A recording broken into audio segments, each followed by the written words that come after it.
Do you know what the biggest problem is with Sion jungle? Well, nobody knows how to gank pre-6. Today I will be going over all my tips and tricks on how to gank efficiently with Sion jungle. I've currently got an account in D1 and D2, so you know these are gonna work. If you're interested in more Sion jungle videos, definitely go subscribe to the channel. I even made a full video dedicated to Sion jungle pathing. If that interests you, hey, the first link in the bio, baby. Enjoy! Before you can start ganking, you have to come up with a plan. First off, look at your team and the enemy team, and see which lanes are probably going to be the easiest for you to gank.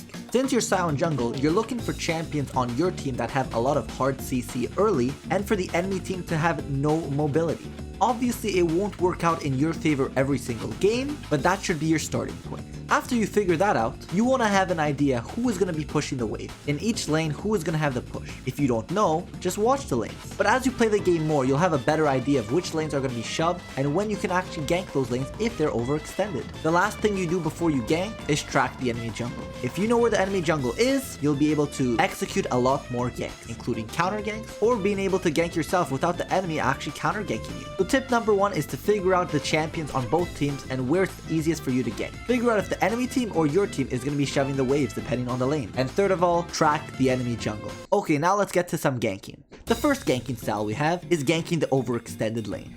This one is pretty self-explanatory. The enemy laner is going to be pushing the wave for most of the game, so you should be able to gank pretty easily. This becomes easy if your teammates have a lot of early CC and the enemy team has no dashes. Let's look at this Corki for example. Even though Corki has a W and a flash, and my Vel'Koz doesn't really have a lot of hard CC, sometimes players are going to make mistakes. And that's what you want to capitalize with Sion, on players making mistakes. Even though we do get the kill in the end in this case, we will at least get Corki's flash for being this overextended. But luckily, we even end up getting the kill. Ganking the overextended lane is a simple ganking technique that is used by every single jungler. When you gank with Sion pre-6, like this overextended lane, you want to start off by hitting your E. Since you don't have any hard CC other than your Q, which is pretty difficult to hit, you want to get the slow so maybe one of your teammates can get a crowd control off, and then you can pop your Q. Let's go over to ganking technique number 2, the counter gank. The counter gank is my favorite one to use as Sion jungle. Hiding in bushes, ulting in from the lane, but it can only be done by using the tracking technique we were talking about earlier.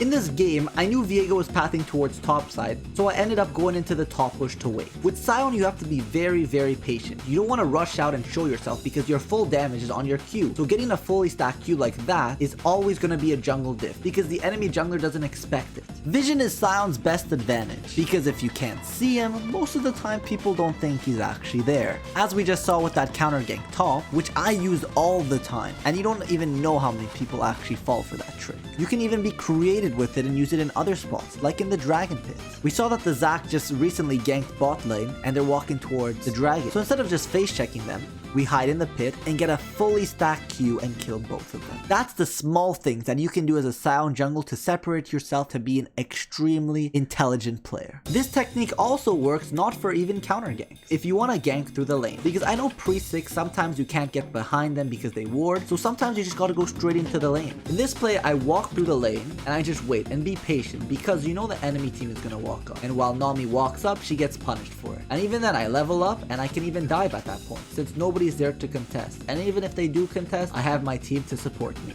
Those are the main techniques that you can use to gank pre-6. But now your ultimate. That's where things really start to heat up. Even if you're tracking the enemy jungler, sometimes you won't be fast enough to actually make it in time. So having your ultimate is a great tool to actually counter gank or even just gank in general for overextended lanes. Like over here, I was about to recall because I had 2.2k gold, but I noticed that they were ganking topside. So instead of recalling, I can ult from mid lane to top lane in under 4 seconds and pick up the triple kill. So with your ultimate, there's 3 ways you can gank.